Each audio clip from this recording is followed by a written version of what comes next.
we interrupt our program to bring you this important message. Super Desperation Radio!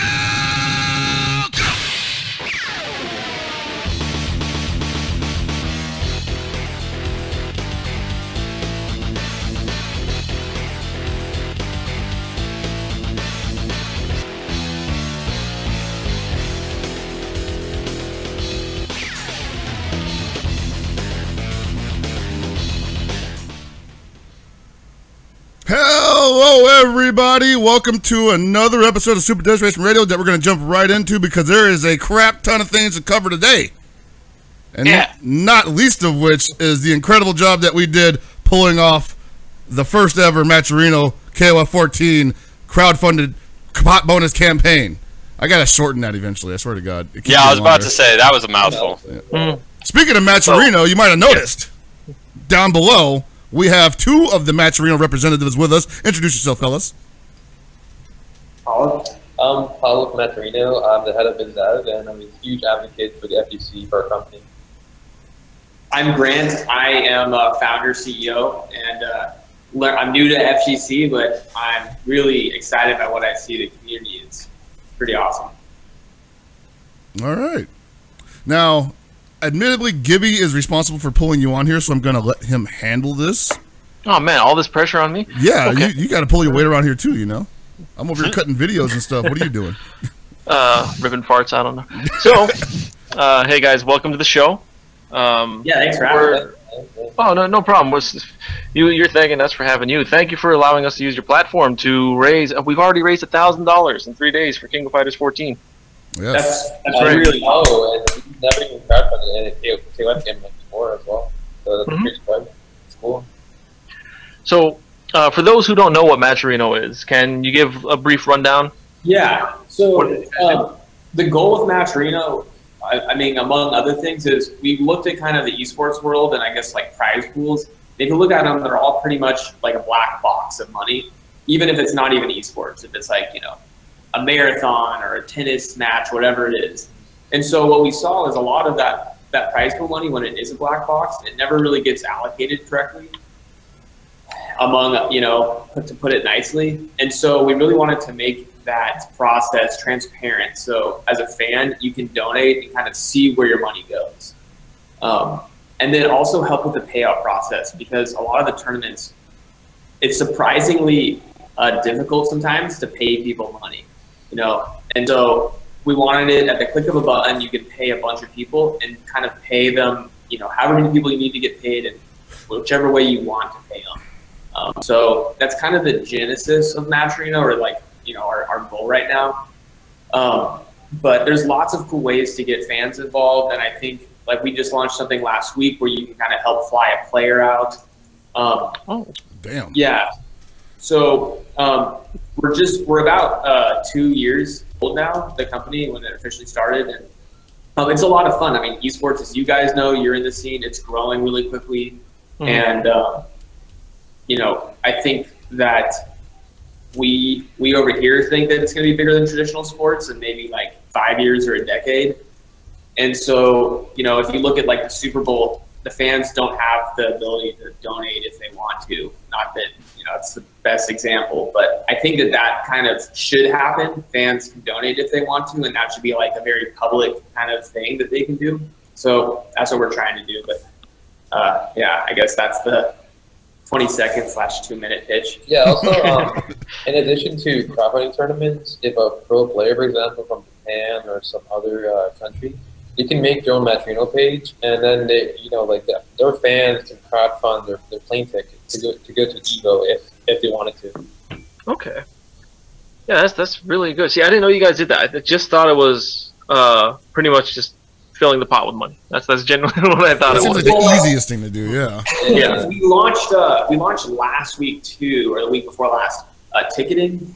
So it's kind of like Eventbrite or Ticketmaster meet esports. So that way if you're doing an event at like a venue, you're gonna have the players buy passes in the venue, but then also sign up for each individual tournament and pay like the entry fee.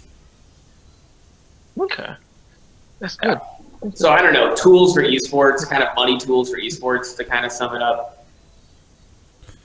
I mean, it sounds to me like it's a great way for people who might be a little bit on the outside of that, like, you know, that spectrum of esports to at least start pursuing that a little bit. Like for us, especially, like KOF 14 was something that was kind of getting not necessarily forgotten about in the shuffle, but it was like, you know, it just wasn't there yet.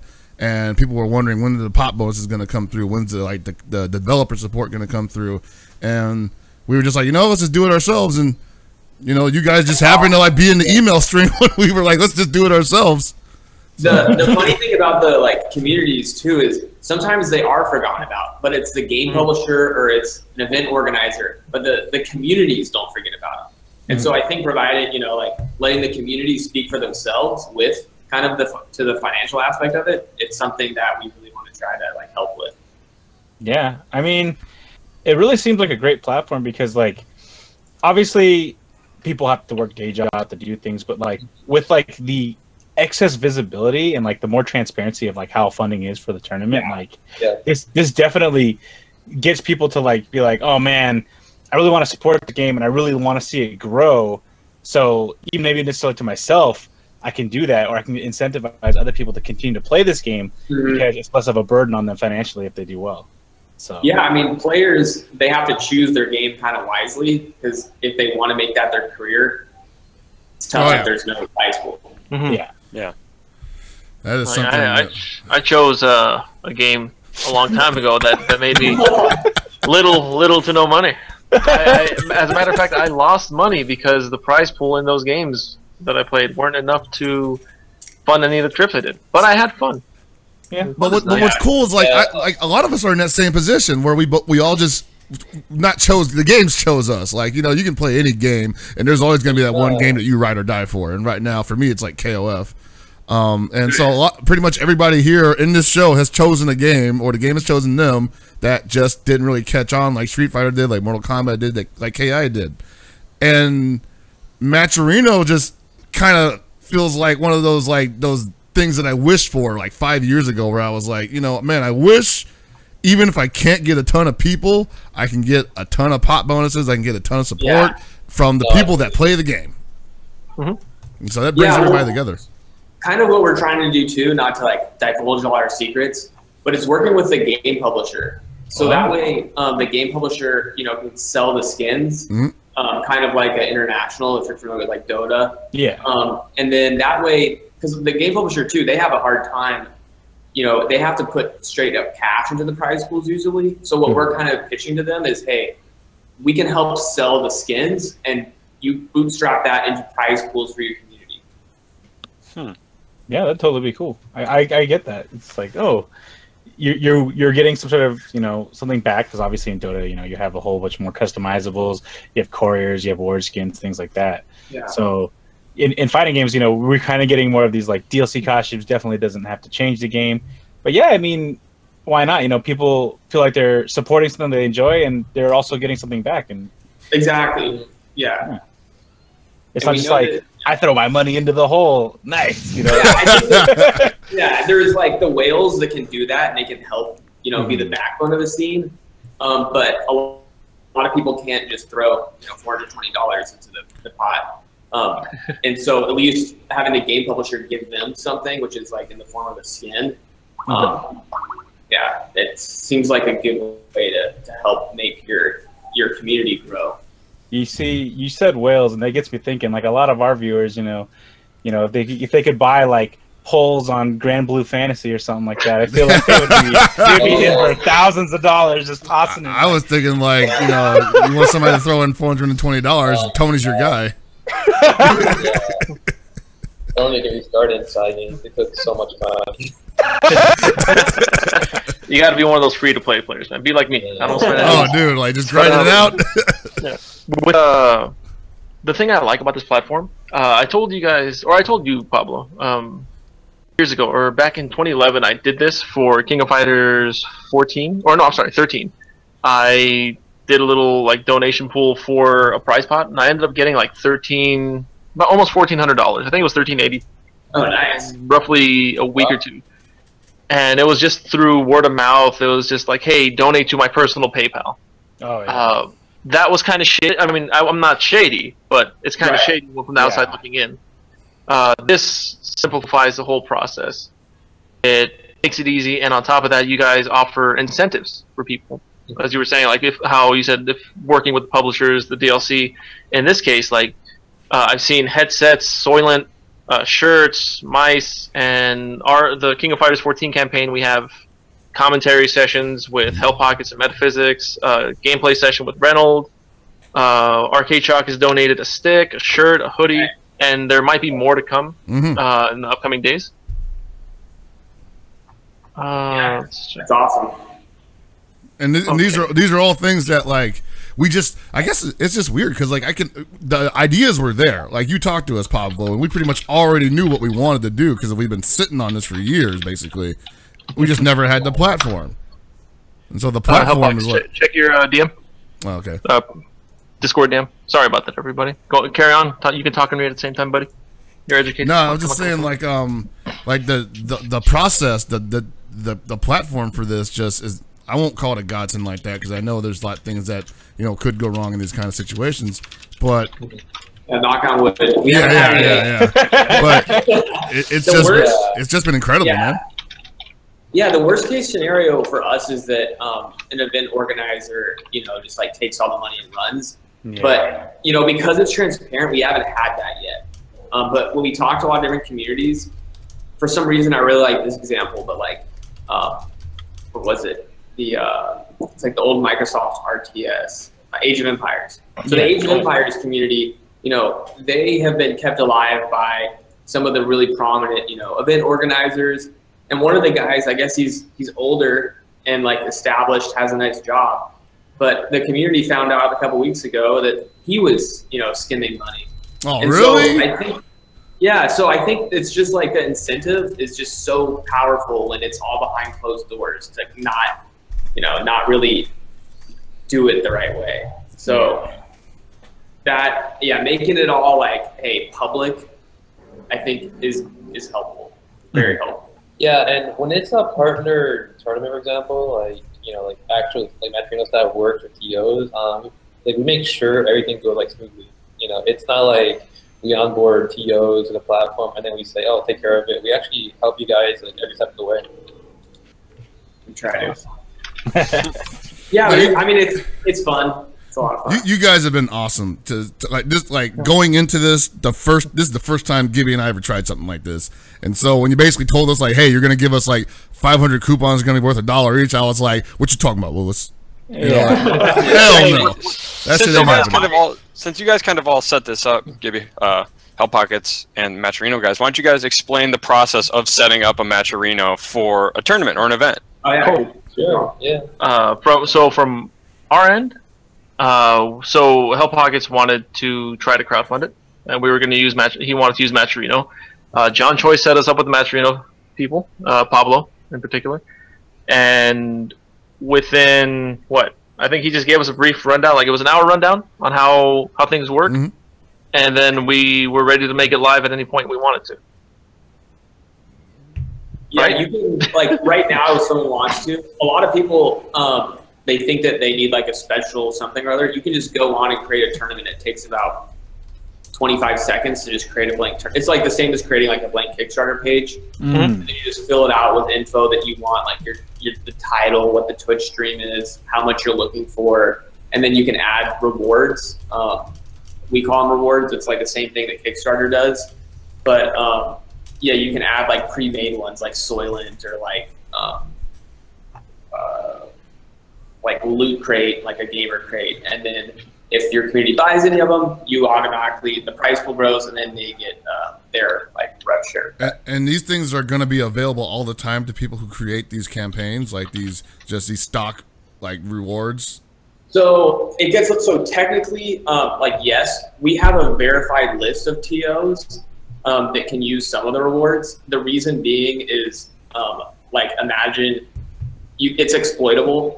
Right, yeah. Because you can just add it to your own campaign, buy it, and then you take the money. So anyway, yeah. So it's like but we have what we call like community rewards. So anyone can, like, let's say I'm a player and I want to offer coaching. I say, hey, half an hour of coaching is $20. $10 goes to the prize pool. $10 goes to me. Now you add that to what we call like the community store, and any tournament can add your coaching to their tournament. Oh. Yeah. Interesting. Yeah, that's actually really awesome. Yeah, it's still getting new, but you know, every new reward that we bring on helps make it richer in terms of like quantity of things to choose. Yeah, every success case has led me to onboard even more sponsors. Like for the NCR Street Fighter campaign, I contacted Toto Bukia like directly, and they gave me 6 Armika statues just to put on the store. Wow, Nice. Yeah, those statues are really nice too. One thing I do want to say about this, it's been Matcherino has been very easy to work with. The software itself, or the website itself, very straightforward. You connect your Twitch account to it, and that's it. You don't have to sign in, log in, anything. It's just boom, Twitch account hooked in, and from there, managing your campaign, editing, donating, all that stuff is very straightforward, very easy. There's no, there's nothing that I was confused with working with this. The only thing I screwed up was a link, and I screwed up that link within 5 seconds. Pablo tweeted me or let me know that I'm an idiot. And it was good. Not in those words, you know, but still. Yeah, and then I guess like the other side to talk about, since it's not all, you know, like what's in it for us. So we charge a percent, 4% on all the money coming out, but we're also really want to try to figure out ways. Because the goal for us is to work with like big sponsors and like AAA games that have huge marketing budgets and try to monetize that way. Since you know, eating out of the prize pool is just, you know, we always have to make money somehow, but we want it to be as best of a tool as possible to help, like, you know, help these communities. Yeah, because our goal basically is to grow the biggest prize pools to help out all of these pro players. Yeah, because I was wondering about that myself. It's like the sheer generosity that was shown. Like, these guys are giving away $500 free if people are just like willing to give it. I'm just like, how do they make their ends at the day? They're just like giving away money. Like, so it's just funny. The coupon codes. You know, because when we first got started too, all the tournaments, they're just like, hey, sponsor us, and we don't want to throw straight up cash into it typically. And the coupon codes help because people have to learn how to log in, click donate, and then the other kind of cool part of that is they also feel a part of the prize pool, even if they didn't donate anything. And so oftentimes if they have the ability to donate, they will. Yeah, I mean, some of the best thing you can do, even if you don't have money, is, you know, publicity, spread the word, let other people. But this is like, not only that, they're letting them throw in $1 of actual money into the prize pool. That's like beyond insane. It's around the whole concept of people going to a tournament just to be like a pop monster, so now they can be like online pop monster. Oh yeah, that's me. That's you me. qualify my pop monstering. Yeah, and so far, everyone knows that you're working with us, KOF and Street Fighter at NCR. What tournaments in the fighting game scene have you guys worked with in the past so far? Oh, it's ECT, Canada Cup, ESL Street Fighter at next level. And the King in New York, the Team High guys, and I think there are a couple more. But yeah, we're growing. Did you guys work with a Guilty Gear tournament recently? Oh right, TSB is working with them. I need to contact Biscuit. I don't know what's going on, but yeah, we're gonna talk again. Okay. Yeah, because like I like that you're working with every community. It's not just focused on one. Like, so you work with us, KOF, you work with Street Fighter, you work with Gear. Man, it's just it's really easy to approach you guys. Very easy to get all this done. It's all just word of mouth from there, and hoping that people are willing to donate. I like it. Yeah, I think there's hopefully we're gonna look back in like a year and think of a lot of cool ways to get fans more involved, like voting on content, that sort of thing, with dollars or. Just whatever that helps make this like sustainable and like fun for everybody. Honestly, like, I'm looking at the events that people have put up here, and I am honestly surprised as to how many Rocket League events there are. I didn't know people really played that. Yeah, that Rocket League is crazy. Yeah. No, I know people play it all the time. I just didn't know there was like a competitive like Oh no, competitive Rocket League is a real thing, man. Yeah. I Watching believe it's it. pretty I'm just cool like- too. It's like really But just big seeing how it in just Europe, blows right? everything else out the water is like, wow, like now, but like this gives me like incentive, like I want to go watch Rocket League, like and see what these people play. You know? Well, I mean, esports too. Every community seems to be growing, and yeah, it's definitely a good time to be doing it. It makes me think like this is definitely the time where we should have like more esports, like you know, not just like Madden, but people should be out there making sports games. That people play, you know. Well, like Okay, watching it, it's funny how it's kind of like invisible. You know, like you don't really talk about esports in real life. You don't really. It still has a little bit of a stigma to it. I'm not sure if that's why it is, but I think in the future, it's not going to be weird to go into a bar and see sports on. Well, I feel you can totally do that now. I can see some dude playing like FIFA or like Madden or something. But the funny thing about Madden is like it's just about as bad as whatever you would consider the worst part of the FGC, but it's still accepted. So that's what we aspire to, I guess. Yeah. We don't have a band yet. Oh no, yeah. Although one of the guys on our team majored in to be a musician, and he's not taking it. He's not doing any of that right now. So. Oh, okay, cool. Yeah. All right. Well, Yeah, fire it up real quick. Get the theme song. Yeah. Yeah. Sunday night Matcherino on NBC. Wow, just stealing. Yeah. Yeah, but so right now with major fighting game events, currently you're working with NCR. Are there any other major fighting game events that Matcherino is working with right now that are active? There's an event that I'm working with Lap G for June. I'm not sure what he has in mind, but besides that, I reached out to a couple of other events.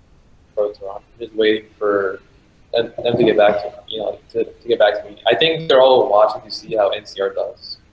Okay. But, yeah. All right. So far, NCR is doing very well. King of Fighters, I'm sorry. So King of Fighters has reached. Oh no, I gotta refresh this. This is not right. All right, there you go. KOF 14 has reached $1,079 so far, and Nice. Street Fighter 5 has gotten 829. King of Fighters is out moneying Street Fighter 5. I'm just surprised at how fast it's grown. We can't compare the two because they're both relevant in their own right, and I think Street Fighter 5 just started today. We're only on our third day, so maybe in 3 days they'll triple us, they'll lap us or something. No, what's happening right now is Street Fighter 5 is just getting left behind. Okay, come on, please, please. Along with the haters. But the donation specifically said that they didn't want the game to be left behind. Oh, the top donator. The top donator, man. Now that's a great message. Like, It's camping or not being left. here's $420. Don't leave me behind, bro. Yeah, that is awesome. Yeah, no, it's really exciting. Like one of the things is like I've never really ran a campaign like this before, like I said, and I've done some advertising for stuff before. I'm sponsored by Arcade Stock, so advertising is kind of like part of the gig. But this is like the first time where I literally just had to say like, hey, this is something that I'm not selling you anything. I'm trying to make your experience better, even if you're just staying at home and viewing, especially if you're just staying at home and viewing. And I'll probably have like a whole monologue about this later on in the show about why that's important to people, but people get it. And that's the thing that that really struck me, was that people actually like they're totally okay with basically paying for hype, more or less. They know that when you put $1,000 into the pot, dudes are gonna rip each other apart. Yeah, it's way more fun to have that thing bigger. And like, I think too, the analogy I use with more on the investor side is like, hey, because they're super confused. Like, why are people donating? So it's kind of like, I mean, this isn't the perfect analogy, but it's kind of like, a street performer. You walk by and, hey, you're like, hey, I like what you're doing. There's that aspect of it too. And then the other aspect of why I think people are donating is they want this sort of content. They want to send a message to the community like, hey, look, this is something we want more of. And so that's the way to do it, is by, essentially chipping in your piece. And that's what you want. Yeah, and there's also this appeal for it to be grassroots. even if it is backed by a giant brand, it's like basically like lovers of the game coming together and for a common purpose. Yeah, no, I totally get that because this is still kind of like crowdfunding, but these are people that believe in their game or their event that they want to support.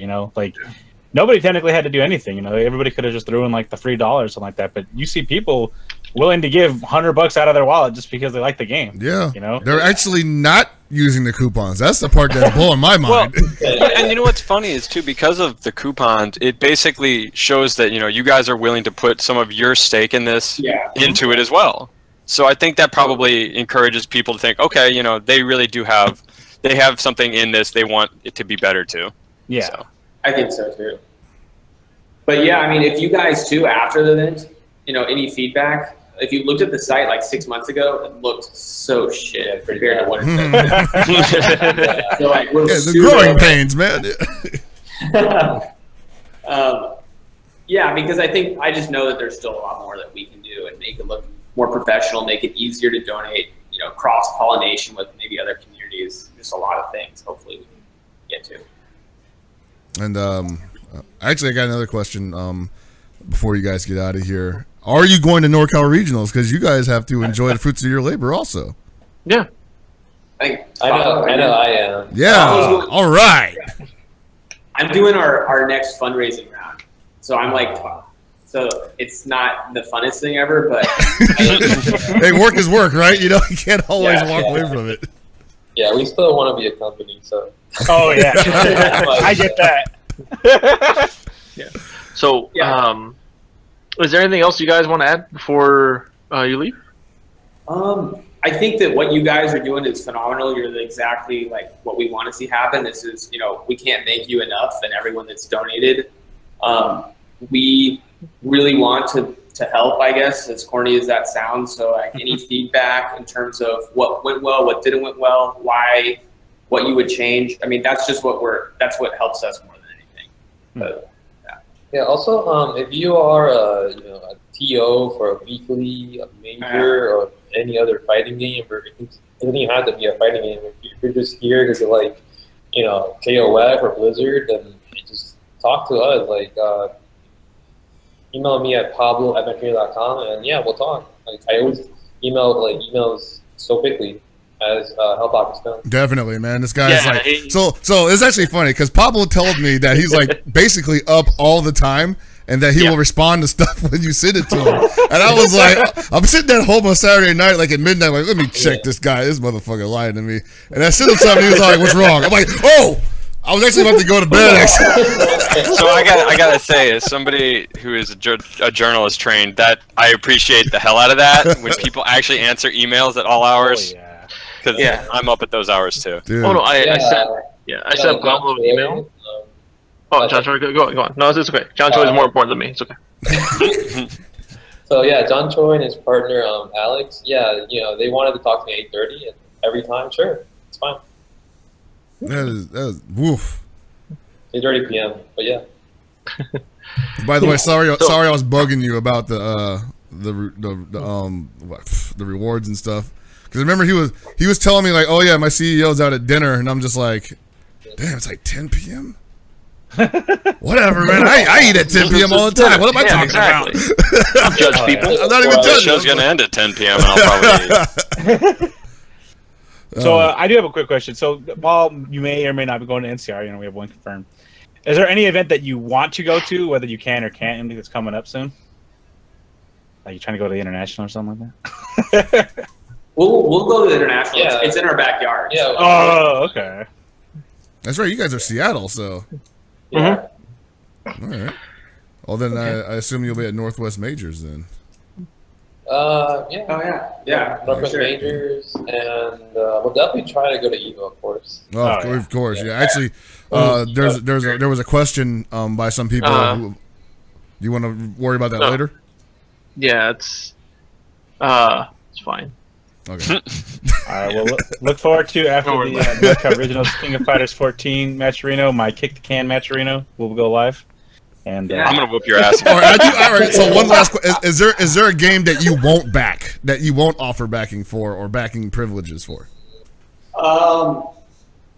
We're not sure about poker, just because there's so many weird things with like gambling. Yeah. That's the only thing is when people look at esports now, especially from when they're not esports, they hear what we're doing and they hear prize pool, they hear like payout, and they hear like, you know, a bunch of things and like we're gambling. So we're trying to do whatever we can to not look like a gambling company. No, that's actually really smart. I would definitely support that route. Yeah, because it's so easy to get in that crosshair of just not even knowing, you know, some guy just hasn't been, people like to sue. So that's good way to put it. Rule 1, I think. That's never get got, right. Hopefully every game, every community, I think there should be no reason why we couldn't help. All we are is a tool, or we're providing tools. And something to mention, we're very agnostic with our, I guess, esports in general. Like, we offer reward and like opinion, and even sponsor these crowdfunding pages just about every esport. We basically have no favorite esport where we give most of our like resources. We treat every esport like the same.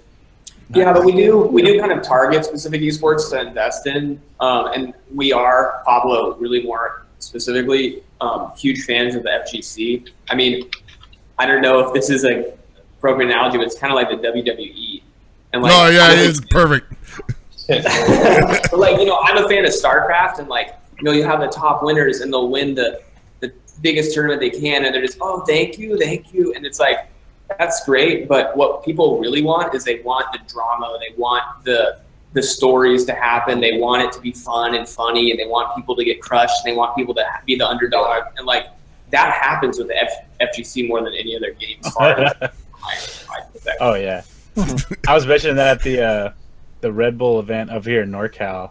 I'm just like, man, like NorCal's full of landmines. Like everybody gets blown up out here. It doesn't matter who you are. Got to. It's just like, oh look, it's you know, WFX Samurai, and he lost to the local Guile. All right, dude, to Brass. Yeah, you about lost to Brass. I was like, man, anybody can get blown up out here. Yeah. Okay. We're fans. So, I think I asked. Yeah. So everyone can follow you guys at Matcherino _. Is it 1_ or 2? Just one. It's just one. We'll hopefully have that changed to just Matcherino soon. Okay, perfect. And do you mind if people follow your personal accounts if you have personal accounts? It's okay if the answer is no. Yeah, we don't really use personal. Everything now is dedicated to Matcherino, but. Oh, okay. So Matcherino's your personal account. Probably 75. Yeah, mine's Grant Farwell. I think I have like 10 followers. So. Just like type that in chat. I'll put it up on the archive. You'll be the next Chris Seglia, you know. You'll go from No one knows that name. No one knows that name. I'll say man, that's more obscure than me. If there's anything you guys, thanks for having us. Oh, no problem. Thanks for coming on and talking about it. If there's anything you guys want us to get on in the future, let us know. We're more than willing to help. We're gonna let people know exactly how our Matcherino experience went after NCR, and we're letting people know how it goes or how it's going as it's happening. So, big thanks for coming on. Always good talking to new people, introducing them to the community, because you guys are trying to do a lot of good for the community right now, and we all appreciate that.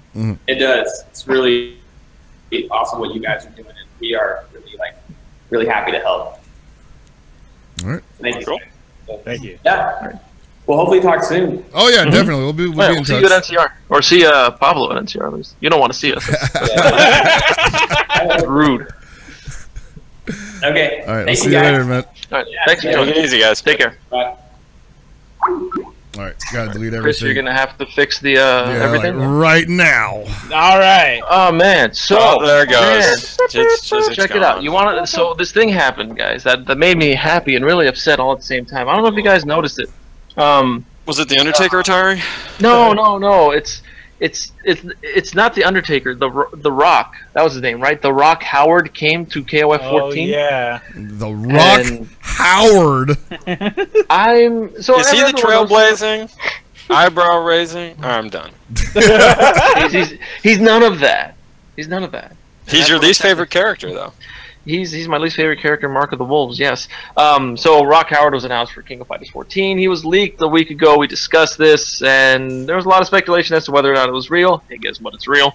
The rumor right now, because Oda-san said so, is that Rock is not a weak character. And my personal opinion, all 4 of the DLC characters look like they have the potential to be very strong characters. Extremely. It's going to be really annoying, actually. I guarantee you that 1, 2, 3, or maybe even 4 of them will be very strong. Top 4? Yes. Yeah. And I already know along with all this, a new balance patch was announced for King of Fighters. Very interesting. Right you after know, which Rock. is funny because people seem to miss that. I guess it didn't get announced immediately on the US account. Yeah, it did not. It got announced later on the SNK Facebook account. Okay. And Facebook, everyone, PlayStation blog. Yeah, everyone lost their minds, which is good. So the whole what they're saying is so right now we're on KOF version 1.12. They're saying this is KOF version 2.0. Now I don't know how that works, but we went from 1.1 to a whole 2, so we went up a lot of numbers. So that's actually something that I've been, and you can attest to this, I have definitely been questioning the amount of progressions that we are playing with right now, because people are claiming, like, you know, things are like, you know, like there's just things that are way different, you know? Yeah. And I don't know if it's something where we're just like way behind and they just always are like 8 steps ahead of us or something like that, but it totally kind of feels like that when you make a jump like this. Yeah. But that also makes me kind of feel like, you know, they should probably they had to do that, you know? Yep. Because they're working with something that is like totally different than what we're playing right now. We should probably just do it now. Yep. And I'm glad we were talking about this a week ago, weren't we? Where I said I was saying if an update comes out, it needs to come out right now, at least 2 months before Evo. Yeah. And I mean, it's 3 months, 4 months before Evo, whatever. It's right in time for Northwest Majors, which I'm assuming is going to use it.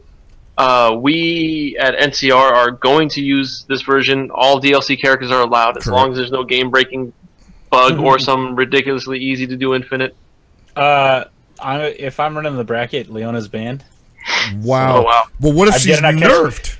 You better not. Yeah, I was about to say, isn't she going to probably get nerfed? They even mentioned her specifically. Dude. She's going to get super buffed to give me a reason to ban her. So if I catch you playing Leona, you can get up. You're out of here, mister. You can get the line. Yeah, but it's gonna be fun to watch, and hopefully we get patch notes soon, because this update is coming out in roughly 48 hours, maybe even less than 48 hours, and we do not have patch notes yet. Because we don't have a time. We have a day, but we don't have a time yet. We have a time zone. It's Pacific Standard Time. Pacific. I thought it was Pacific Daylight. Well, they wrote it as PST, so it's Pacific Standard Time. I don't think they know that Pacific Daylight Time exists. But yeah, so look, apparently, man, most people don't know that they're different. That's true. I would especially not expect SNK to know that. But the thing is like their date of launch is Wednesday Pacific Standard Time. So okay, what time is watching? Yes, you know, like it's just not happening. You know, I'm gonna assume around 8 p.m. We'll see. I'd say earlier. I think it's gonna come out early in the day, afternoonish maybe. That would be nice, because that would give us, you know, some stuff to do. Yeah, I'm more interested in patch notes. I want those. I want them now. Yeah, that'd be nice. Just be like, it comes out and it's like, by the way, freaking Chang Stan C recovers in 1 frame now. You know? Oh shit! He just smashes you real fast. Nope, I'm out. Give me those Chun-Li unfinished normals. Oh god. Dude, I hope they patch back in that fucking Angel thing I found where it just grabs, like neck breaker grabs out of invincibility. Yeah, dude. Like, let me just grab supers, please. That's all I want in life. Nope. All you gotta do is nod your fucking head. Yeah. What I'm looking forward to the patch, because SNK's been listening to people, like listening to both good opinions and bad opinions. So I'm genuinely curious as to what's going to happen, because we know Leona is going to get hit hard with the stick of nerf, right? That's what they call it. It's nerf or nothing for Leona, right? They're gonna make her Metal Slug double X Leona, and Jesus. Moon Slash is gonna eat projectiles. Sick. I feel like it already does, actually. Just not in the same way. Oh, no, I'm sorry. Just gonna go on. I'm just gonna ramble on about nothing really. But no, so that's exciting. And, you know, we got new characters, we got new balance, and we got new stages, which means new BGM. Now the question I have is, when are these new DLC costumes hitting? Everything is supposed to be coming out at the same time. New stages, new costumes, new music, new characters, new patch. So the characters are Wednesday. Yes. The characters are $5 a piece. We all hope there's going to be a pack for all of them at a discounted rate. The costumes are, I think, $2.99 a piece. That's how much they are, right? And then the background and music are free. At least. Yeah, the backgrounds are free and the music is free. Yo, free? No. No maggots? No. No dairy. No dairy? No dairy. Speaking of dairy, he started popping his head. I'm lactose intolerant. No dairy. Oh man. All right. Anyway, so on to something a little bit different. You guys watched WrestleMania last night. I don't want to get too much into it, but I did not see any of it outside of something that was immediately deleted from the internet, and that's it. That's all I saw. And I saw the Undertaker try to get up. It was typical dead man wake up, and it just looked like me trying to get out of bed. Man, I watched 7 straight hours of WrestleMania yesterday, and that's a lot of Mania. That's a lot of Mania. Mm-hmm. It was good overall, but damn, it was long. It was like what, 7 hours? Yeah, dude. Yeah, straight. It was grueling. Around the time that I realized they had 3 matches left, I was like, "Holy crap!" It's like already 8 o'clock. Oh man, me and my buddy Tony were watching it, and we were like, "Okay, it's 10 o'clock. They might get done by 10:30, and then the Orton like Wyatt match came on, and we're like, "Oh shit! I forgot this match existed." Did Wyatt job again? Yeah. Oh yeah. He's reverse Undertaker. He's like 0-4 or 5 in Mania. He's going to be 2-22 by the time he's done. Jesus. Nice. That's what we needed. Randy Orton needed another title run because, you know, that's what everybody wanted to see. I think he's 13 or 14 now. So. Gotta push that new talent. Oh yeah. Mm-hmm. Move over, new stars. Rising Star 2017, Randy Orton. Yeah. Well, he's the legend killer, and Bray Wyatt is a legend, I guess. A legendary jobber. So legendary jobber. God, that match sucked. So obviously the other big thing was, you know, the proposal between John Cena and Nikki Bella, at which point my buddy says like, "Hey, is she supposed to be Elizabeth?" And I'm like, no. I'm glad that your buddy actually remembers that, because a lot of people are like, "Man, this is interesting," and I'm just like, I saw this when I was a kid. Yeah, man. seriously, nobody remembers Match Made in Heaven versus Match Made in Hell. Like, come on. Damn, does that mean they're gonna actually have the wedding at a pay-per-view, and then they'll have? God. Oh man, it'll be great. It's either at a so I just need to know who the team will be, because who will be Hulk Hogan and who will be the Ultimate Warrior. Jesus. One of my favorite tweets I saw last night about this was they hope that he picked her up and did his whatever his finisher is. I forgot what it's called. The FU. The attitude adjustment now, sir. They're no longer TV-14. Yeah, okay. The attitude adjustment tour, and then turned heel, and yeah. Wow, that would have been. Vince Russo was booking that guy's mind. I don't know, but that would have been perfect. I've actually realized that Vince Russo probably couldn't work with Cena at this point, because Cena would just veto everything. It's like, no, I'm not going to AA my girlfriend. It's like, what? You're fired. So what you're telling me is that... Hold on, you're telling me that John Cena is just making Vince Russo obsolete? Is that what you're telling me? I mean, he's definitely not needed anymore. All right. Definitely not needed. Vince Russo so what you're telling me is that he's been deleted? I would definitely say that... He has been deleted, and it is wonderful. Hey, sometimes people keep things around just because they're luxury items. Vince Russo is not one of those things. So, yes, he's been deleted. So, the show ended with, who was it? Taker versus The Rock's cousin, right? The Rock's cousin. The most booed man in wrestling right now. He's about as low tier as Terry Bogard in 13. He could not cut a promo at the beginning of Raw tonight. For almost 15 minutes, the crowd shit on him with various chants like, "Shut the fuck up. fuck you, Roman. Yeah. Go away. I heard they did every chant, like in the book. Apparently. Every hate. I didn't get to see it, but I heard it was brutal. That crowd has some talent. Is there like a wrong kind of heel heat? Is he getting it? No, he's definitely got like the worst kind of heat you can get. Yes. He's getting the wrong kind of heat for what, because they're still booking him like a face. Hmm. And it's just like, if they would turn him heel, it would be the perfect kind of heat, because everybody just hates the guy.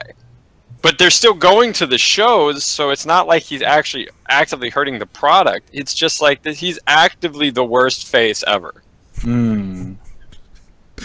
I'm not even sure that's entirely... All right, so we can agree. That's not even his fault. No, it's not his fault at all. Yeah.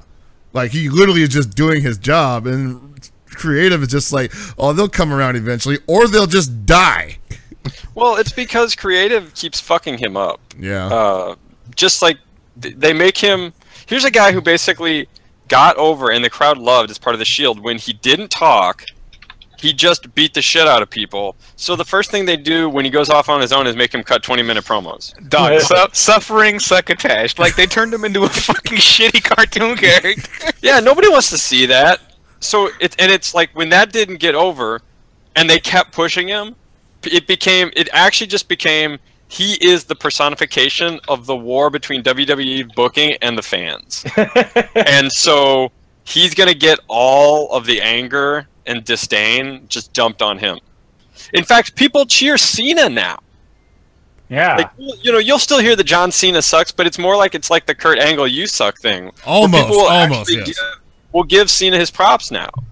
Cena is now the Justin Wong of the wrestling world. You know who I gave props last night? And speaking of Cena, was Miz. Miz actually looked pretty good out there last night.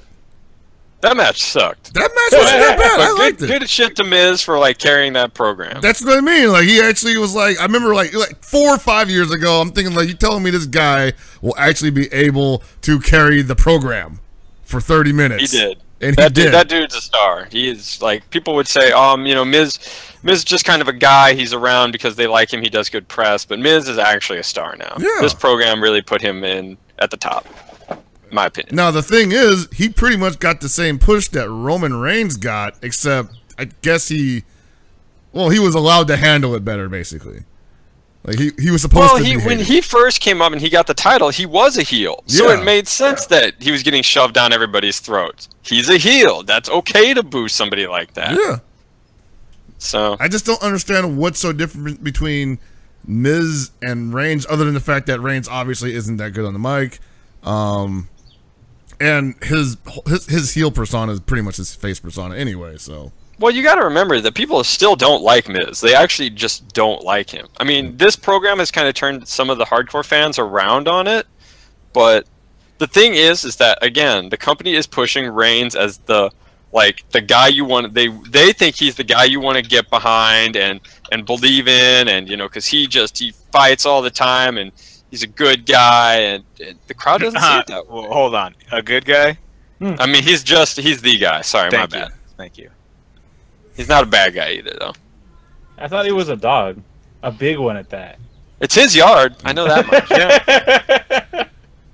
Jesus. Actually, you know, last night after Mania, me and Sanchez and several other people actually cut a podcast on WrestleMania weekend.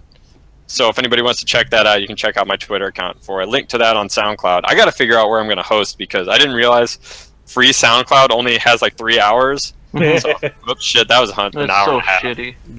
Yeah. I uploaded one episode of SDR to SoundCloud. Yeah. And it's like, oh, you can't upload a second one. You only have this much. I'm like, fuck you, SoundCloud. You gotta get SoundCloud Premium. I'm not giving you money. How dare you ask me for that? Yeah. So, I was actually just thinking about uploading future episodes to Google Drive. Yeah, just because it's like the most low rent shit, but it would work. Dude, it's just like you know, local TV shows, right? Local programming. Yeah, man. Oh damn, it's gonna be like Channel 5 or something like that in your local. You can put SDR on that shit, man. Like, hey, we're gonna bring in like 5 guys into the studio real quick. Channel 10-0. You know. But yeah. Hopefully in the future I could get either Pockets or Walkman on that. Yeah, I didn't get to watch Mania because I was gonna go to Hell Pocket's house, and then I remembered, all right, we're having a family barbecue that same day. Dude, you were so sad. I was like, oh, just go ahead. Like, no, I don't want to go. Yeah, no, it's like I had just seen my parents, and I didn't have the hankering to do any of that. But I'm like, you know what? I guess I'll go see my family, and it was cool. But on my way home, it was like 7 o'clock, and my brother's on his phone, and I just hear some video that Hell Pockets put up. He's like, oh, I'm just like, damn, I missed the fucking. Oh man, I wanted to go. It just brought it all back around. I'm like, I love my family. Don't get me wrong. I had a great time, but I wish I could be at both at the same time. Just like invite me over to your parents' house, like get really drunk and watch like Royal Rumble. I'm just like, God damn it! Why can't Hell Pockets have a sister that I can marry so she has to come to my family events? Hey, I do. She's already married though. She's a damn neurosurgeon, man. Like, good luck with that. Damn it! How can I compete with that? I can't. Shit. Right. So one of the big things from last night was, so is it confirmed the Undertaker is completely done, retired? Nothing is confirmed because in the past few years he's always been said to retire right after Mania, but I think the fact that he left all of his gear in the ring is a pretty good indication that I think he's done. I mean, either that or like that Orlando humidity was just killing him. He's like, no, I ain't walking up the ramp with this shit. That's like, because, well, I mean, you know, too hot. Seriously. He couldn't do what he wanted to do in that match for one thing. No. You could tell. Him and Reigns definitely fucked up a tombstone reversal spot twice in a row. He was slow. He looked like he was struggling at times, and that sucks. Like, you know, it wasn't a good. It was a good match for what it was, but it wasn't a good match. And you know, a guy like that who obviously loves wrestling enough to come back every year doesn't want to keep like that. No, he just doesn't want to keep on feeling like I fucking can't even do what I want to do. So, I know I'm sure if it were up to him, he would be the Bionic Man. He'd come back every year till he's, you know, Terry Funk age, 75 or whatever the hell it is. Wrestle, you know, retired 20 times, but I just don't think he can do it. Yeah, it'd be harder for him to wrestle at that age because he's a bigger guy. Yeah, exactly. So it would suck to see him just like come and just, you know, with a walker and try to chokeslam someone. Yeah, you know, Funk was doing it in his mid-50s, but like you said, you know, Taker's a much taller guy. Yeah. They all, like, taller guys always have bigger problems with hips and legs and movement. Like, you know, if you ever looked at Terry Funk, the dude was just he's pretty much kind of built like a fire plug. He's not, like, super short or anything like that, but he doesn't have all the big extremities that are going to have huge issues. Yeah. So, I hope he's done. I don't want to see him try to come back and hurt himself. I was afraid he was going to fucking hurt himself last night. Shit. No, he kept them pretty safe. The one thing everybody's talking about, though, is who takes over that position, not only as Undertaker the character, but in that position in the locker room. And as far as the locker room goes, I don't think anyone's ever going to take that position ever again. It's a completely different business now. Yeah.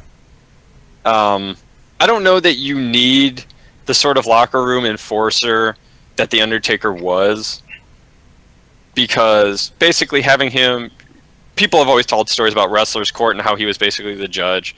And if you don't know what Wrestler's Court is, it doesn't matter too much. But basically, he enforced the rules of the company and protocol backstage. And I don't know that modern WWE has those sort of disparate personalities and, you know, back and forth between people who are going to be in the company and leave the company and in the company, that's a problem anymore. A lot of these guys now are going to be WWE guys for life. And they're going to start in WWE and finish in WWE. It's not, you know, even what it was during the Monday Night Wars, where it was, you know, people were coming from WCW, obviously, like Big Show, Jericho came in from WCW, and that caused problems within the locker room because they were seen as people who came from a company trying to put WWF out of business.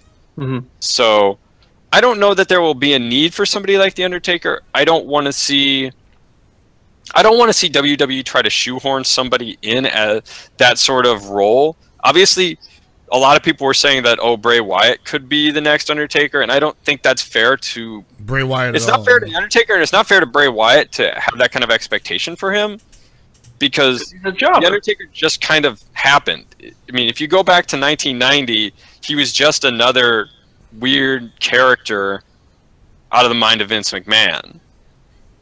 It just so happened that Mark Calloway is really fucking good, and he managed to change the gimmick so many different times over the years that he became sort of, yeah, I'm still the guy I was in 1990 where I'm this undead mortician thing, but I'm also an MMA fighter and I was a biker for a while. You can't really expect anybody to be that. Works for me. I mean, he's an American badass. Like, what more can you expect from the guy? Yeah, I mean, he had Kid Rock and Limp Bizkit as his theme songs. Like, who can do that? Jesus. Who wants to do that, honestly? Yeah? Yeah. I would really hope they don't try to push anyone into that role. I don't either. People like the whole idea that Roman Reigns says this is my yard now is kind of foreshadowing into that, I guess. But I think it also just might be well, now I get to have the rocket ship strapped to my back and, you know, crush everybody. Well, yeah, and that's the thing is that, you know, talking about the yard, I don't mind that because that's just him saying, hey, I'm the biggest guy in the promotion now. And for anybody who's looked, apparently they're already scheduling Reigns versus Brock 2 next year for Mania. Oh boy, already? So yeah, that's the long-term plans. Of course, this could change a million times before a year from now, but I just, you know, obviously, and people are saying, oh, Finn Balor could be that guy too because they're doing something with the paint and all that and the demon, and I don't want to see that because Balor's a guy on his own. He doesn't need to have that saddled to him. Plus, Balor's a much better heel as just a jackass. If anyone watched the Bullet Club in New Japan when he started it, he's so much more entertaining as a guy who literally just doesn't give a fuck. But that's my personal opinion. What else happened? Oh, so Undertaker retired, right? Yep. Another big figure retired. Kind of a big man. Gunsmith from Orochinagi is shutting down Orochinagi.com. I don't know if it's shutting down or he said stopping production. So for now, most likely the site will still stay active or stay up, but he personally won't be updating it anymore or doing anything of the sort. He's been planning this for a while. He's got life things to do, and he didn't want to do it, but there isn't enough ad revenue coming in to help support the site, and he's been paying it out of pocket for the past 20 years. So the longest running King of Fighters website, 20 years, is shutting down. And as my fellow old man, I pour some H2O out for him. I got some right here. Pour it out for him. And yeah, it sucks because like him, and the professor from Mad Mass Cafe all had this thing going on where we're never gonna stop. We're just gonna keep going. And it looks like, man, are you next? One down. One of the three kings down. One of the three kings of KOF are down. Who's next? Is Cyber Fanatic still a thing? No. Okay, so fourth king down. It's still a thing. Yeah, it's still a thing. It's a course. Cyber Fanatics and Orochinagi used to work with each other back. No, I remember that. I remember that. There was definitely the cross promotion, and then. So where I uploaded all my old KOF videos to, and then they split, and Cyber Fanatics deleted them all. Thanks, guys. Thanks. That's how you did. I was hoping that he would keep it going because he's whether people like him or hate him. Is like, what would you say? Probably not necessarily the voice for his region. He is. Not just that though. No, he is the pillar of that entire community. That's what I mean. Like he's so definitely that community. I mean, like besides commentary, like yeah, like when you think of like European KOF, Orochinagi and Gunsmith is definitely synonymous with that. Yeah, and he says he's gonna try to still run events and do stuff like that, but it's one of those things like where I hope that happens. With him not running Orochinagi anymore, the passion may just dwindle, and he's just gonna go like, I'm fine with where I'm at right now. It's okay. I left it all behind me. I left it behind. So what's that scene gonna do now? Along with the haters? Yeah.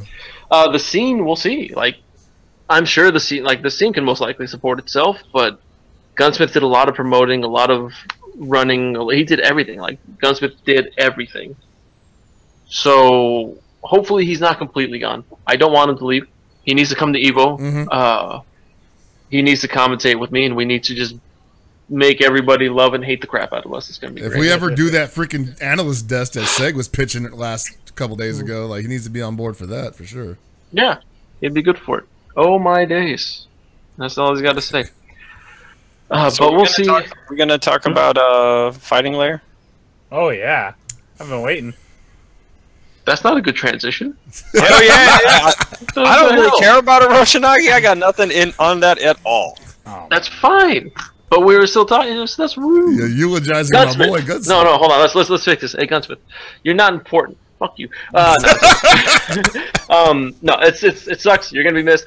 Take it easy. So April Fools. Or maybe not such a joke after all. Turns out. Dude, I love the translation for that entire thing. It's like, the joke is that we kept it from you. Right? Like, yeah, it's like, wait, so is it real or not? And you're like, oh no, it's real. It's just that you didn't know it was happening. And I'm like, oh, so you finally found a way to, like, you know, avoid leaks. Which is kind of impressive. Yeah, it is pretty impressive. Yeah. Well, the way you avoid a leak in this case, and I mean, no disrespect to Erika, but it's like, don't do anything for like 30 years. It's all according to plan. To be fair, they did make a new Tetris Grandmaster, except it didn't have the Tetris license, but they don't have funding for that either, so... Yeah. Because they had a location test at Round 1 in Southern California, it was a year and a half ago? Or something like that? But... the long and short of it is that Arika has made a new EX game, obviously without Street Fighter or Fighting Lair or whatever they want to call it. Well, they made Fighting Lair before, so that's like Fighting EX Lair or something. Yeah, exactly. And they are looking to fund this game because they can't fund and publish it themselves. Yeah. So they need a Matcherino. I'll start out by saying that this game looks freaking amazing. Like, yeah, the visuals are definitely beautiful. I almost thought I thought I was taking 7 for a second. It looks really good. So I would definitely be on board funding that. So far the characters shown were Hokuto, Garuda. There we go, Garuda, and Kairi. Not Kingdom Hearts Kairi, but the original Kairi. Yeah, the badass who killed... He's a princess too. Yeah, the princess that killed Akuma. Yeah. And then he became Devil Jin. Yeah. Huh? It's all true actually. This is legit. This is all canonical. Man, I'm glad I didn't pay attention to the story. All that happened in one game, by the way. Yeah, that was just EX. That was just EX1. EX1 to EX2. It's just it's like, hey, you know, Kairi's lost his memories. His sister's gonna go find him. Well, we killed Akuma. Now he's some sort of fucking... Yeah. He inherited the Ashura.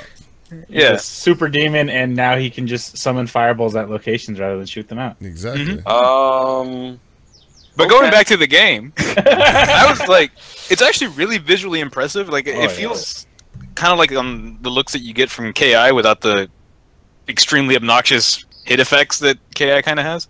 Yeah. And the thing that surprised me the most is the fucking pace that it was playing at. Like, yeah, it's obviously very early, but you saw... fast. Yeah, it's fast. Like, there was huge jumps that, like, traversed the screen really quickly, so it didn't feel, like, floaty. There were chain combos, there were super cancels. It looked like they had guard breaks, but they just... They said they didn't have Excel, but the meter definitely just exploded. One hit gave you like half a bar. Yeah, I was gonna say. I'm kind of thinking if they're adding chain combos as a way of just kind of like, hey, we won't put in Excel, but you kind of get this sort of 1, 2, 3, 4 something. Which is high damage too. Excel was stupid. Custom combo mechanics are a fucking blight on humanity. Anyone that likes them can just walk out of here, please. But that's another thing. It looks fast. It looks like they're trying to put in as much interesting stuff as possible. Like, there are side steps. Oh yeah. Yeah. So that's the thing that I like the most is that this game does a very good job of looking very 3D but keeping it to a 2D plane, except when you do that rival school sidestep. Yeah, so the thing I was like about that, I'm like, cool, like we got the sidestep now, like more than just it being like a move that maybe a character would have, or like, you know, Bison's teleport to get by things. But I was just like, man, it's actually kind of glaring because it's like you like go on like a 90-degree angle. Like obviously it needs a little bit of work, like more like a Rebel Schools one, but like you actually just change the whole stage perpendicular. And then they got like the fucking taco stage, like Virtua Fighter, like that was like crazy. Oh, just beat the shit out of him, and like you're right next to him. Sidestep into a wall, like. Yeah, it's like, dude, you always get a corner combo because we're both in the corner. We're perpetually in the corner. Hey man, you gotta learn how to fight out of the corner sometime, Dude, right? Like imagine playing on that stage if you're like a zoning character where it's like, all right, I just gotta keep them at bay, you know, poke them out of the air, and stop their advance on the ground, and then they sidestep, and you're like, oh shit, no, my whole game plan is ruined. That was another thing I noticed about the game though, was that the stages actually do have different depth to them. Like I noticed that there was like that one stage where you're fighting on that like sort of that balcony or some shit. Yeah. And it's just it looked pretty damn narrow in terms of like where you can move side to side versus like that rooftop one where you could kind of go everywhere. So that was kind of cool. Oh yeah. No, I'm totally all about this. Don't get me wrong. Don't get it twisted. This game looks sick, and I want it. Yeah, and then what I'm really interested to see is what they go with. So they basically said that they aren't sure the route they're going to go, whether they want to actually just directly crowdfund it, or basically allow word of mouth from fans to try to get them a publisher. I don't really care. I just want to see this game get made. Yeah, I think at this point it's too late for it to not go all the way through. I hope not. I think at this point people would want Capcom to help pick it up, and maybe Sony by that point, you know, so that we have another EX. But I was thinking about the character list, and I was like, they actually have such a large cast that they don't need not at all Street Fighter to stand on its own. And honestly, I don't know if you want that game competing with Street Fighter V right now if you're Capcom. Well, speaking of, we were joking about when it came out about how Capcom's going to pull a Bad Boy Records and basically sign up Arika and then never make the game, just going to have it in the can perpetually. Like, they'll actually put one of the characters in, you know, like Season 3 of Street Fighter V. Oh, no! They can guest on the track, but that album's just never coming out, man. Check out Blair. Yeah. You know? It's like, hey, we get Blair. It's like, what about EX? Well, we ain't got to worry about that shit for a while. Like, oh, it's coming, dude, don't worry, it's coming, guys. Don't worry. They're just working on it. You mean the mechanic where you flash yellow? What are you talking about? EX, what's that? What are you talking about, man? Oh my god. Like Fighting Layer. You sound like a fighting liar talking about all this made up shit. Get the fuck out of here. Fighting ass What, hater. Yomi Layers? What are you, Serlin? Get out of here. I'm not even gonna make that joke I made earlier during the week because. I'm all down because I'm just like, I want to play more EX and EX2 in general, and it's just like, oh, by the way, here's our alpha version of the new one. I'm just like, well, they got me. Hey man, 2017, you never know what could happen. They could have showed me a lot less, and I would have still like been aboard. I was so happy to see a game that somebody was designing in 2017 that is strictly a 2D. I mean, it's obviously like 2D, 3D, or 2.5D, but without a lot of air dashes or movement options, but it was still fast. Mm-hmm. Like, I'm so fucking sick and tired of the only fast games have air dashes in them. Yeah, like, give me good walk speed. Yes, please. Jesus Christ, that's all I want. So give me King of Fighters 98 UMFE EX Blue Mary walk speed. She literally clears the screen in 1 second, just holding forward. That's too fast. Too fast. People are like, "Oh, he got the shimmy." It's like this guy literally just changed zip codes on you. Like, that ST fucking dictator claw walk speed where it's just like I blocked the normal and I got thrown immediately, but they were at max range. Tick throw, man. Come on. I threw a fireball at full screen and somehow I was still 0 at best. This dude was in my face.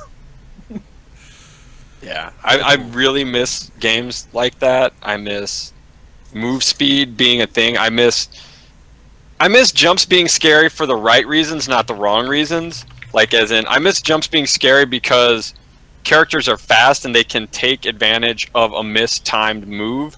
Not jumps are scary because I can't actually stop him from jumping at me. Yeah. See, the one thing people kind of ignore about jumps or walk speeds being good is that you could just start walking under jumps. Oh yeah. Yeah. It's like, oh, what's up? Was that not a cross up you jumped in with? You look like a dumbass. Yeah. I got a whole rant about that, like in Street Fighter V, but yeah.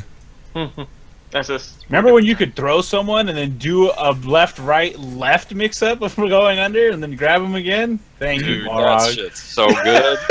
Aerial? Oh, bring it back, man. Yeah. Walk speed.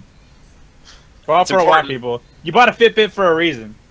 Damn. Speed it up. Oh my god! So I can't see questions right now because everything's dead. There are only 3 or 4 of them. That's perfect. Right Oh, now. I was just going to go on Audica really quick, and then we'll go to questions. Okay. If we don't have that many. I was just going to say, you know, I know a lot of people probably didn't play the EX games very seriously growing up. I mean, I didn't.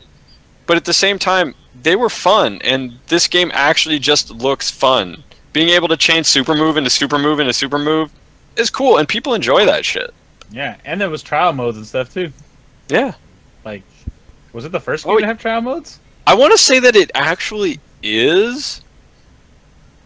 Yeah, because I don't remember any game having it before that. Yeah, for sure. Yeah. I remember doing that, like it being like a very long weekend with EX plus A. Dude, when you were a kid who knew before competitive fighting games, that shit was ridiculous. Oh, yeah. How the hell is this supposed to work? Yeah. That was like back when you were just like, oh yeah, I just want to like play Ken and Ryu on Ken's stage because you know that song is sick and I love like the the canon matchup and shit.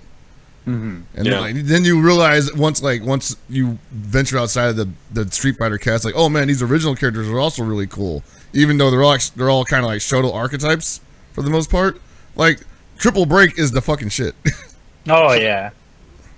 Fire. God damn it, we can get Alan Snyder back. That's right, man. God, you love that character so much. Dude, you dumb shit. You don't fucking get it. Look, Tony, what's fucking tighter than punching people? Punching people for justice, right? Exactly. Then this man yells it out, flexes on you, and still has the opportunity to command throw your ass when you're afraid of getting punched by justice. He's a really Shoto cool with a command grab. What do you give? So you a mean Shoto he that has everything you've ever really wanted in life? Yeah, it's like, oh, I'm gonna fucking run up and DP your ass? Hell yeah. And then I'm gonna justice fist you. Mm-hmm.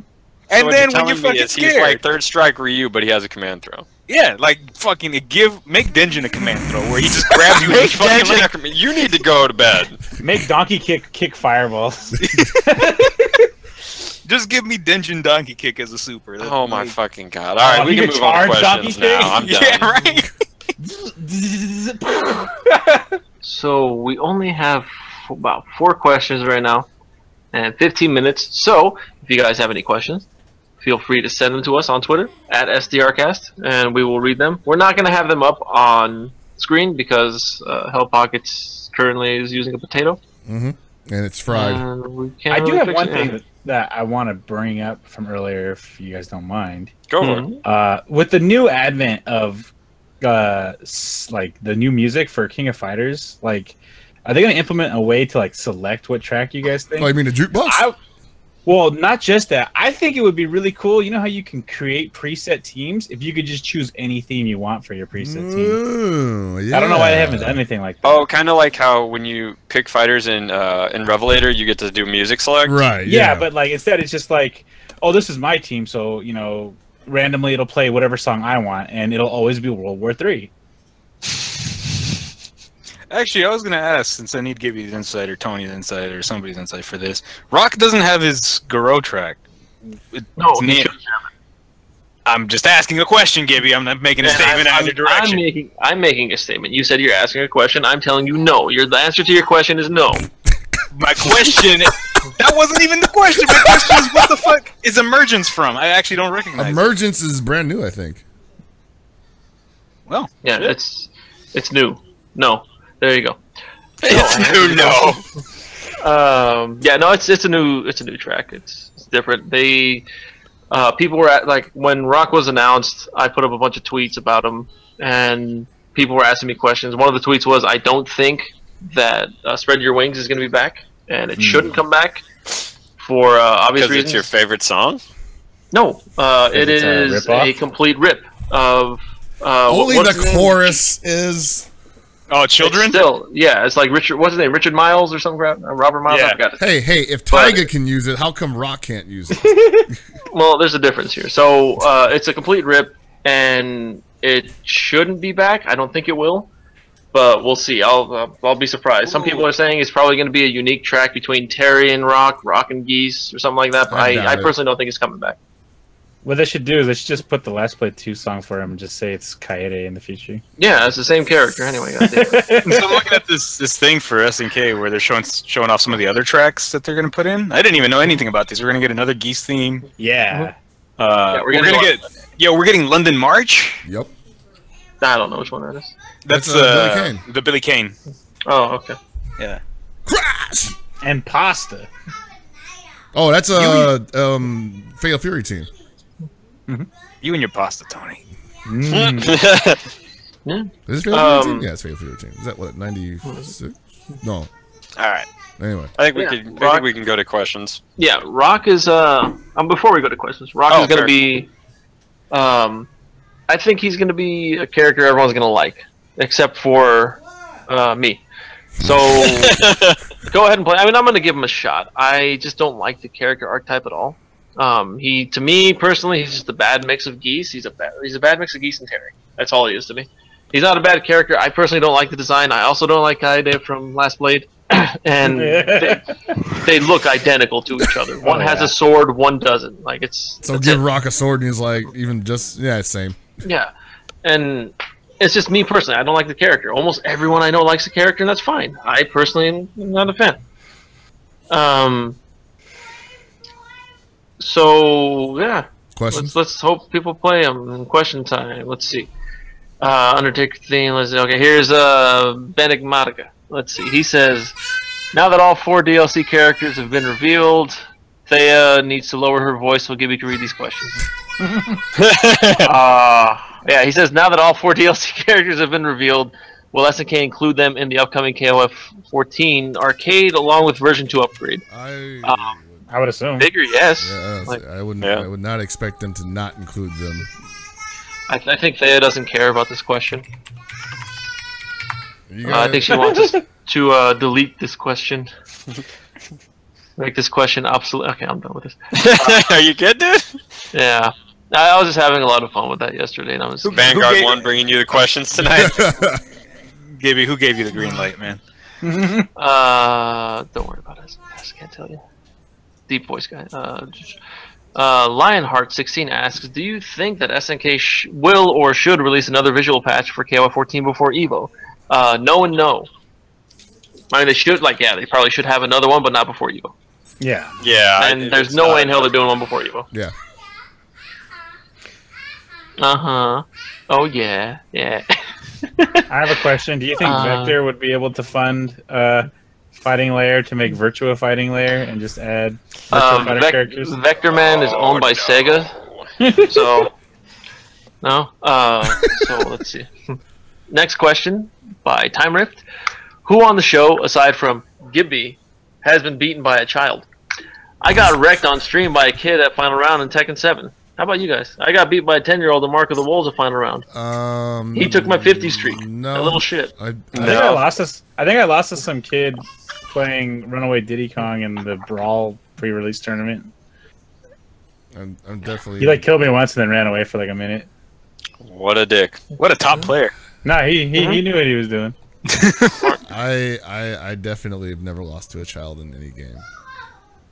Unless you count the children at Southtown. Yeah, that counts. I mean, that's fair. I also forgot this. In 2009, when Street Fighter 4 first came out, I held an online tournament where I lost to a child named Lord Walkman. Thanks for the free fun bucks, idiot. Yeah. Sucks. He was like, I think I lost to Jace the Ace once. I don't know. Gibby was a child. He did double elimination wrong anyway, so Gibby was an idiot. Wow. He was like, "Oh no, there's no. I lost. No, I only need to win one more, despite you having won like 6 of them." It's like I thought I reset the bracket. You're like, no, like man, you're a fucking liar. It was not normal double elimination. I wasn't the one who made those tournament rules. It was a different sand guy. Okay. I don't believe you. Anyway, wow. Thanks for the free Xbox Live Arcade points. Oh, yeah. So we got any more questions? No. Or I'm sorry, this one just came in by Chasmosis. Right? Oh, I was gonna say. Reiki's question is. Oh, Reiki's got another question. Oh no, does he want us to write a dissertation again this week? Yeah, no. This question is just not going to get answered. Reiki, I'll message you personally and tell you why that question is not going to get answered. Okay, I was going to say somebody brought up to my attention. Monique actually asked me if we were going to talk about E-League. I was trying to bring it up, and then you guys kept going on about Arika. Well, I was going to go into E-League and then the Arika thing, but you rudely interrupted me about my Gunsmith tribute, and that was well, you know, I mean, it's not my problem. Okay. Well, as for E-League, I don't want to go too much into it. How about you guys? The matches were cool. I enjoyed the production of the matches. A lot of great stuff happened there. One of the things I was worried about was, is this footage going to be able to be used by anybody else? They were definitely using other people's footage. Yeah, they saw were using some of that. Capcom Cup footage only, weren't they? Yeah. Everything I saw was just Capcom Cup. As far as I know, yeah. Yeah. Because it looked like everything was Capcom Cup footage, and Capcom is obviously working with you. Right, I get that, but that's perfectly okay. But does that mean Capcom Cup is going to get to use E-League footage? Yes, most likely, because Capcom is sanctioning all this. So I would say yes. I would hope so. That was my only concern. We can ask Capcom ourselves and find out. We know Capcops. Do we? I thought I knew Capcom. The outside of what you guys pointed out, I was happy with the commentary. Really happy for my buddies, the Steves and Rip. Really proud of them. That's really about it. They did a good job. I thought the 2 out of 3 format led to some really exciting matches. Actually, Well, you mean the random format? Yep, it's completely random. Just, man, amazing how it was so random that the same people won that everybody expected. And you know what the funny part was? People that were saying that they needed the 3 out of 5 were actually not doing that bad in 2 out of 3. No. Yeah, so maybe I just thought it was funny. I was really surprised. I thought it was funny, but I was really surprised that somebody went 0-7 every day. I'm not at all. There were people that everyone knew weren't going to make it. But I don't think anyone would have said every day we're going to get one person who doesn't get a win. I figured we'd get an 0-7 every day. The first day, the Ricky going 0-7 is the only one that surprised me. Yeah, that was definitely a shock. She should not that legitimately shocked me. Well, after that, I looked at every other bracket. I'm like, oh, okay. And I picked 2 of the people that went 0-7. I'm like, sick. I guess like the difference between Chun between season 1 and season 2 is just like she literally went on Twitter afterwards. Was like, I'm dropping this bitch. Yeah. So I was like, damn, it's like that now. There's the door. And now she's playing Cammy. So Cammy? Now she's playing Cammy. She played Cammy in Madrid. Yeah, I didn't see any of that. I don't know. Maybe I was too optimistic in terms of every day, but I really didn't think that every day somebody would go 0-7. I didn't. It's a work. Only one that gave me the last day. Like, it was weird that pool. I could have seen anyone going 0-7. Not anyone, but I predicted LPN going 0-7. Wow. Yeah, I don't give a shit. Living up to his name, huh? Yeah. I didn't It was so looking at it. So Chris, Tartarian, Ryan Hart, Li Joe, LPN, any of them could have gone 0-7. Yeah, I could see that. Well, no, not necessarily in that bracket though. Not in that pool. I could definitely see people being dominant in that pool. Now, if they were in the maybe pool B or C, yeah, any one of those guys could have won. Yeah, looking at these pools, goddamn. Hey, you really made them top heavy. Yeah. Some beefy ass pools. Yep. I would also say that I thought everything was pretty good on TV and on the stream, picking fights with people who have criticisms on Twitter, not a fucking good look, bruh. Shitty! Let's talk about how unprofessional this looks. Just, nah, man. Sorry. Like, so, you know, the production's great. I enjoyed the commentary. Z is actually good when he's not trying to be funny, which I wish was more often. Z was like genuinely excited too. I don't really get. No, like I've talked about this a billion times. I love enthusiasm. I love enthusiasm when it's genuine. I don't like fucking really forced humor that's always punching downwards and like, you know, the occasional fucking you know, fucking domestic assault garbage shit jokes that sneak in every now and then. It's like, just no, we don't need it. You're fine otherwise.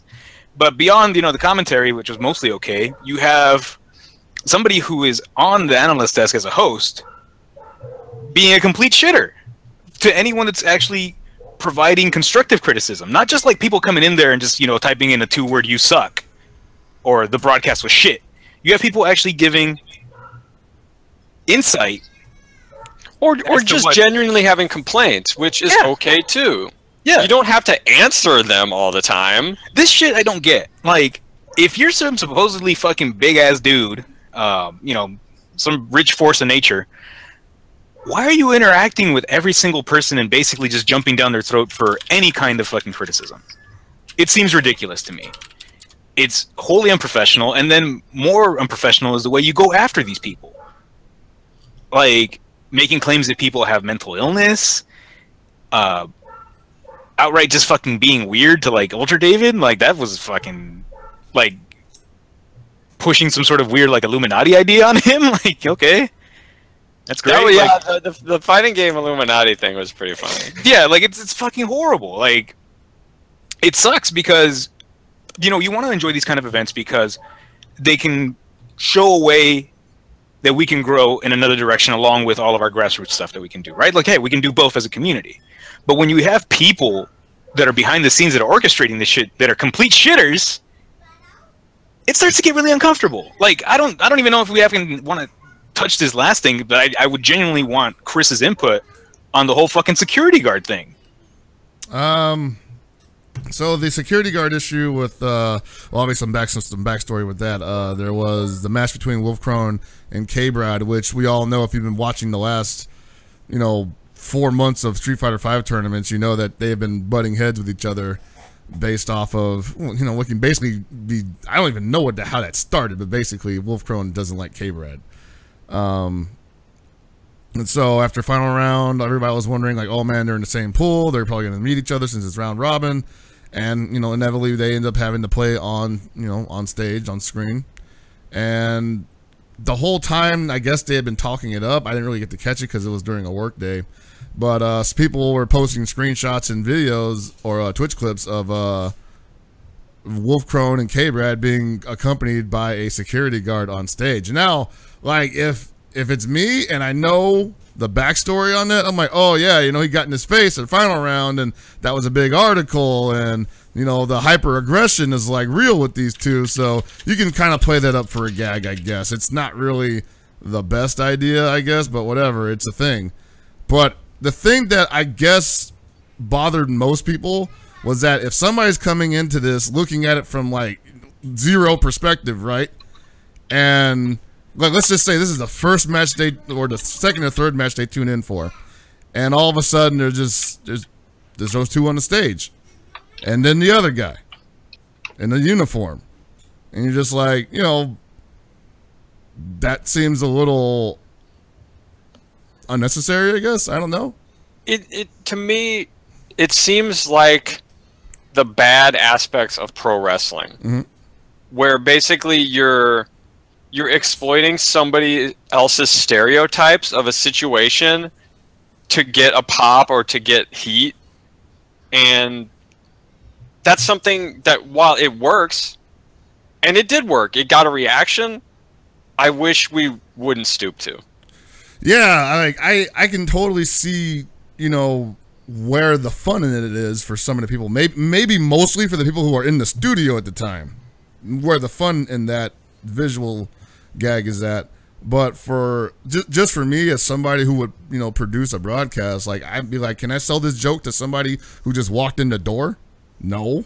Yeah, exactly. Like, I couldn't really sell it to anybody that wasn't following us for the 4 months. So, especially considering E-League is supposed to be pulling in people that are basically brand new. Like, you're supposed to be pulling in CSGO players and Dota and League players or whoever else is going to end up, like, wifing up with, like, E-League, you know, they're not really going to get that. But they're going to be like, well, I remember there was an article on Kotaku about thuggery, so I guess this is what they were talking about.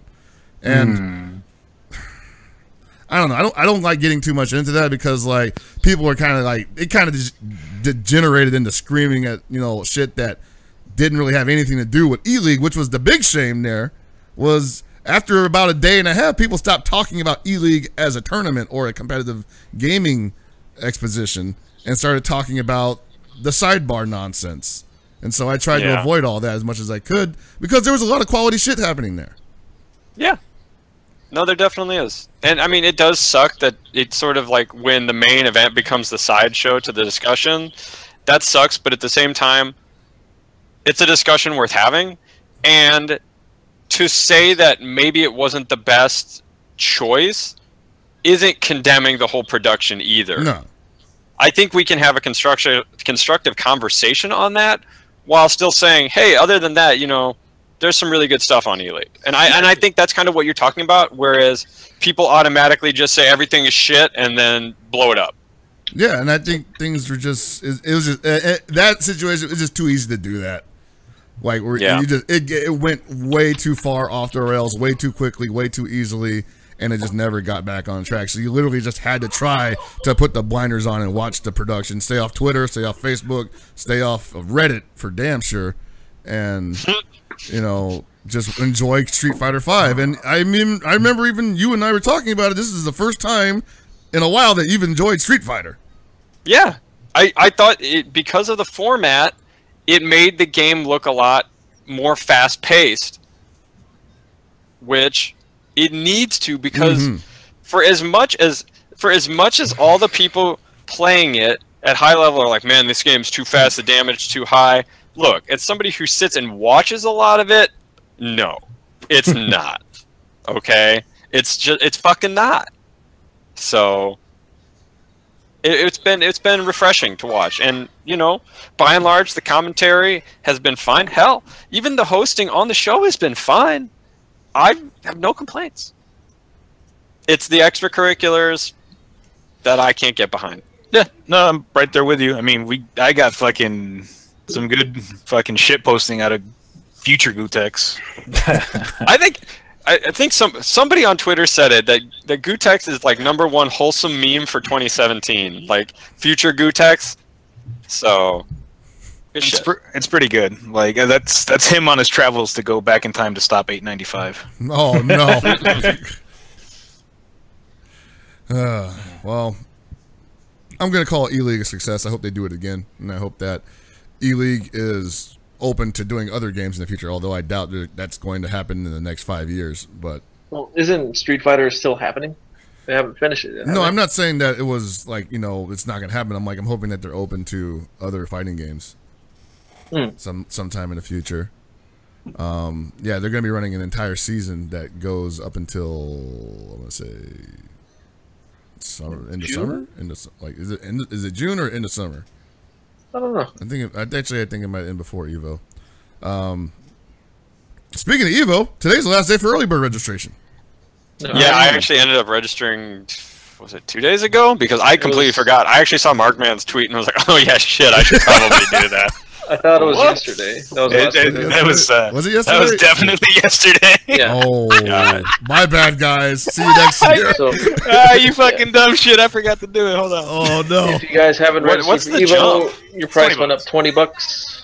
So go sign up now before it jumps up maybe another $20. Yeah, I mean, I didn't buy my ticket for Sunday. I still haven't decided whether I'm going to go to Sunday this year, although it does look... I do want to see Tekken 7. I don't know. It's hard to say. I got to see if I can Illuminati my way into Sunday. Damn, is that going to be that guy? Yep. Gibby is too. Remember last year? Man, aren't you going to be doing commentary this year anyway? Not on Sunday, that's for sure. Some say Gibby has never paid for any tournament. He's a ghost that follows through. Ooh, I knew it. The specter that haunts. It's the Raiders hat. That's how he gets through. It's the ghost of the Raiders, man. Wow. The black hole. They're gonna change the name, man. Absorbs all entry fees. You're the new Houston Oilers. Wow. LA. Only 90s kids will remember this. Yes. All right. So I'm gonna call it. Yeah. Yeah, we're good. Before we go, again, reminder: please donate to both Matcherino campaigns, the Street Fighter V Matcherino campaign for NCR and the King of Fighters 14 campaign for NCR. They're both on the front page of Matcherino.com.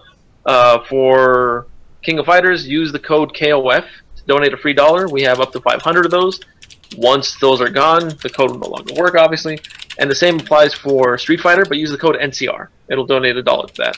So it's helped, get the pot up going. There's also rewards, incentives, whatever you want to call them, for both events. Street Fighter has like statues and other stuff. KOF has commentary stick shirts and Soylent. You should go check it out. Soylent is important. It helps produce a growing boy. I hear it tastes like sugar-free Nilla wafers. Oh, I hear it tastes good. I've never heard of anything. I never heard anything bad about it. But go check it out. The links. We'll post up the links on our Twitter account. I'll have them on my personal. Hellbox will have it on his personal. For King of Fighters, we reached 1,000 in a little bit less than 3 days. And we hope to reach 2,000 soon, too. Yeah. Keep going. Let's make this the biggest. I at least hope that we can get to 1998. Oh, nothing's going to stop me. 1998. But yeah, if I was able to raise almost 1,400 on my own a few years ago, mainly thanks to the donation by Commander Duck, the NorCal killer. Wow. I'm sure we can Stream is over. get 2 Gs in another 13-ish days, 12, 13 days, whatever it is. The Matcherino campaigns for both events don't end until the actual tournament ends. Not when NCR ends, but when the King of Fighters tournament ends, that's when the Matcherino campaign ends, and when Street Fighter V ends, that's when that Matcherino campaign ends. Correct. And how will the Matcherino prize pool be paid out? Hopefully, we can get top 8 paid out. I want to get to 2,000, and then Okay. top 8 will get paid out. I'll have more information on that later. Sounds great. Also, Chris, there was so much to talk about today. After Hours, NCR, would you like to do this? You can go ahead and do this because I'm actually getting ready to shut down XSplit. Oh, it's okay. a 5-step Anyway, process right now. we've been in the works to do a nice little After Hours stream for King of Fighters 14 at NCR. NCR every year has an After Hours suite, or not suite, an After Hours room for Friday and Saturday. We'll be handling all the King of Fighters stuff there. It runs from, I believe, midnight or 1 a.m. till 4 a.m. We're going to have a dedicated KO 14 stream on the Game Goons channel. I was hoping to have it on a different channel, but certain circumstances didn't allow that to happen. And yeah, you guys could check it out. We're going to be doing a lot of stuff, and we're going to be we're probably going to be offering some more incentives for the Matcherino campaign. Oh, yes. It's going to be nice. We have got some special plans for that. Fancy. We've got some... Basically, this is like, a way for people to watch KOF during the late night hours of NCR. We'll have, like, personal matches, as they say. We'll have, funny money matches. We'll have maybe some exhibitions, you think? Oh, we'll have exhibitions. Some exhibitions. Maybe even... People are gonna enjoy some KOF and social eating. Right now, I would implore you to tweet at Roger Dodger and tell him to get his lazy ass out of his house into NCR so he can catch these hands at the late night suite at NCR 2017. It's time we ended this, Roger. Damn. Also, Wednesday. Yeah, Wednesday, as you all know, King of Fighters 14 version 2 DLC. All this shit comes out for it. We will be holding a nice long stream for it when it comes out on Game Goons. Be sure to check it out. We're gonna start what time, Chris? Like 7:30? Around 7:30 p.m. We're gonna have a couple of things going on for you. Hopefully, the commentary boot camp will be kicking off. Then we'll be having, and then we'll be having a lot of match play, and maybe even some new character analysis stuff. It's gonna be a very fun stream, and we're also gonna be pushing the hell out of the Matcherino during the time. So. Yeah. Sounds good. We're always going to be pushing the hell out of the Matcherino. Go donate. Hey man, it got you over $1,000 for KOF at NCR. Yeah. Sounds like it's working. 100% of that goes to the pot. Don't let anybody tell you otherwise. Nobody's taking anything off the top. And again, thanks to the gentlemen from Matcherino, Grant and Pablo, for joining us. Be sure to follow them on Twitter. They are at Matcherino_. I hate saying that, but they're at Matcherino_. Right? And you know, honestly, I was really glad that they ended up coming on. Thanks, Gibby, for getting them on, because we all had questions about, you know, where the extra like free dollar coupons and stuff were coming from. So it was good to hear from their mouths where all that was. And I think, at least in my mind, I don't know about all the people listening, I think it kind of cleared up a lot of things I had questions about Matcherino and what they're trying to do with it. So hopefully that answered any questions you might have had as well. Yeah. Sure. And another thing, I'm surprised Pablo looks identical to Lord Wanton. It was that frightening. I'm surprised. Somewhat very similar. It's only somewhat very similar. Here, he says somewhat very similar. The moment Walkman turned on the camera, he's like, "Oh shit, he does look like me." I mean, you're not wrong. I was surprised that you didn't tell Grant that he was your favorite character. He's not. It's Kevin. You don't even know me. You're right. Damn, you guys thought you were friends. We're not friends. We're family. Or the guy, oh, that's fair. That's a good point. Or no, Grant is definitely his favorite character for me to poop on. Oh, really? Okay. All right, we're closing the show on that. Closing it. VH multi-rider extension, you're dead. Deadpan match. I don't know. Anyway. I just killed it, and it freed up like 80% of my damn CPU. What the fuck? So, obviously.